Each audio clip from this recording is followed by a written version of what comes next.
भविष्य मल्लिका क्या बात करती है बर्बादी के ऊपर, ग्लोबल क्राइसिस के ऊपर, वर्ल्ड वॉर 3 के ऊपर। आखिर वो कब होगा? क्या 2025 में स्टार्ट हो जाएगा? क्या वो अभी होने वाला है? जब होगा तो फिर क्या सारे लोग मर जाएंगे? कितने लोग मरेंगे? कहाँ कहाँ पे मरेंगे? क्या क्या चीजें होगी? इन सब पे बात करने जा रहे हैं।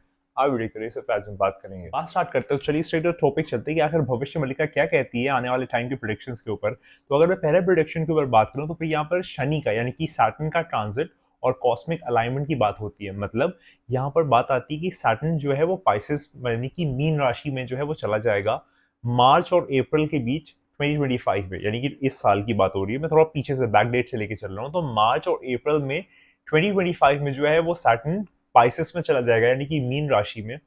और उसके बाद एक अलग तरीके का नक्षत्र जो है वो बनेगा और उसके बाद बहुत बड़ी ग्लोबल क्राइसिस जो है वो दुनिया देखेगी। और आप देखिए समवॉट वो जमाना या वो चीजें जो है वो हम फील कर सकते हैं कि अलग अलग टेररिस्ट अटैक्स हो रहे हैं दुनिया भर में, या फिर ग्लोबल क्राइसिस आ रही है, इन्फ्लेशन आ रहा है, ले ऑफ्स हो रहे हैं, नौकरियां नहीं है।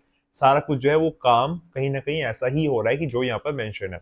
अगर मैं अगले प्रोडिक्शंस के ऊपर बात करूं तो वर्ल्ड वॉर 3 की बात होती है। अब यहाँ पर क्या बात होती है? बात आती है कि 2025 से 2028 तक कुछ इंटरप्रिटेशंस कहती है कि चाइना जो है वो अपोज करेगा इंडिया को और एस्केलेट करेगा न्यूक्लियर वॉर की तरफ, यानी कि इंडिया की तरफ जो है वो चाइना एस्केलेशन करेगा। ऐसी बात भविष्य में लेकर में आती है। अगर मैं आगे बात करूं तो फिर यहाँ पर नेचुरल डिजास्टर्स और क्लाइमेट कैटास्ट्रोफीज की बात आती है। उसमें बात आती है कि अर्थक्वेक्स जो है वो बहुत बढ़ जाएंगे, फ्लड बहुत बढ़ जाएगा, सुनामी बहुत बढ़ जाएगी, साइक्लोन्स बहुत बढ़ जाएंगे और बहुत डिस्ट्रक्टिव नेचुरल कैलामिटीज जो है वो आ जाएंगी।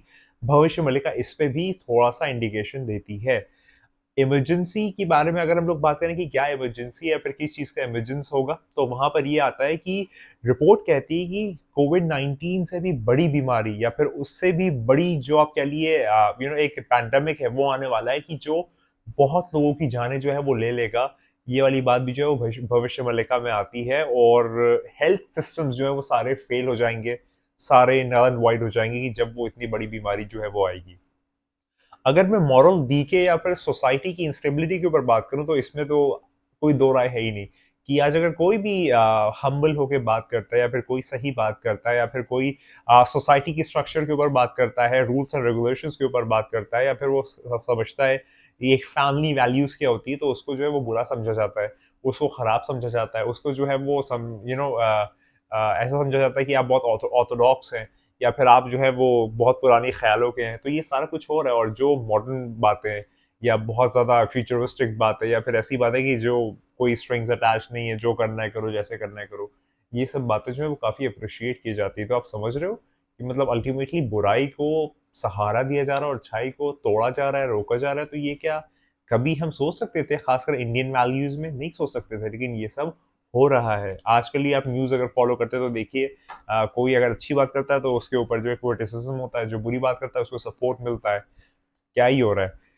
आगे अगर मैं बात करूं तो फिर यहाँ पर क्राइम के राइज में बात हो रही है या फिर अनयूजुअल बिहेवियर के ऊपर बात हो रही है, मॉरल वैल्यूज खत्म हो जाएगी, मटेरियलिस्टिक दुनिया हो जाएगी। जो भी लोग हैं वो सिर्फ मटेरियलिस्टिक डिजायर्स या फिर आप कह लीजिए ना उनकी जो भी पैसा, रॉयल, लेजर, ज्वेलरी, जितना भी ये सब कुछ है ना, जो भी आपका ऑर्नामेंट्स है, इस सब के पीछे भागेंगे।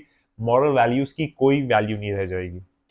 अगर मैं स्पिरिचुअल चेंज के ऊपर बात करूं तो भविष्य मल्लिका यहाँ बड़ी इंटरेस्टिंग बात करती है। भविष्य मल्लिका कहती है कि युग जो है वो परिवर्तन हो रहा है, यानी कि युग का चेंज आ रहा है।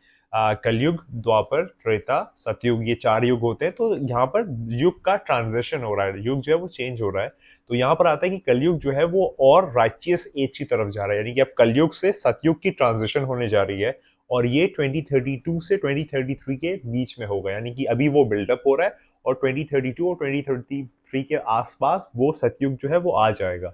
और अगर मैं लास्ट बात करूं, जो इस वीडियो के लिए हम लोग लास्ट बात रखते हैं, वो है कि दो सन फिनोमेना यानी कि दो सूरज का फिनोमेना जो है वो होगा, जिसमें इंटेंस सोलर रेज होंगी और स्काई जो है वो चेंज हो जाएंगे और पॉसिबली जो है वो एक टूटता हुआ तारा जो है वो नजर आएगा और कुछ सेलेस्टियल बॉडीज जो है वो हमको सेकेंड सन लगे, यानी कि दूसरा सूरज। यानी कि आसमान में जितनी भी हेवनली बॉडीज हैं या फिर कॉस्मिक बॉडीज हैं वो इतनी ज्यादा इधर उधर होंगी तो वो हमको दूसरा सूरज की तरह मालूम होगी या महसूस होगी। ये वाली बात जो है वो भविष्य मल्लिका करती है। तो यहाँ पर भविष्य मल्लिका के ऊपर में अगर बात करूं तो पंच सखाओं में अच्युतानंद महाराज ने एक किताब लिखी है बहुत सारी बातें इसमें है, लेकिन कुछ एस्ट्रोलॉजर्स और कुछ पंडित जो है वो इसको क्रिटिसाइज भी करते हैं, इसको जो है वो नल एंड वॉइड डिक्लेयर करते हैं, या फिर कहते हैं कि इसमें बहुत सारी बातें जो है वो अपने मन से लिख दी गई है। बहुत सारी ऐसी बातें होती हैं।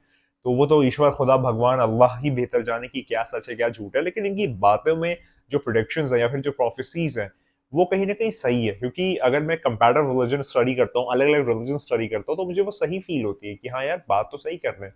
तो ये बड़ी इंपॉर्टेंट बात है कि जिसको हमें समझना चाहिए। तो भविष्य में लगे प्रोडिक्शंस के ऊपर मैंने आज जो है वो पूरी कंप्लीट वीडियो की है। और याद रखिए कि ये बस फोकस का पॉइंट है एक है कि वो आने वाला है। हिंदू हो कल की अवतार आने वाला है, मुस्लिम हो इमाम मेहदी आने वाला है, बुद्धिस्ट हो मैत्री आने वाला है, पारसी हो सशोयांत आने वाला है, थाउजेंड के मानने वाला ट्रू सेवियर आने वाला है। किसी को भी नहीं मानते तो बस वो आखिरी होप आने वाला है। और याद रखिए मैं हमेशा कहता हूँ, वो मैं हमेशा कहूंगा कि तू नहीं नहीं है, बस वही वही है। खुदा को याद करो यार, खुदा को याद करो। खुदा हाफिज।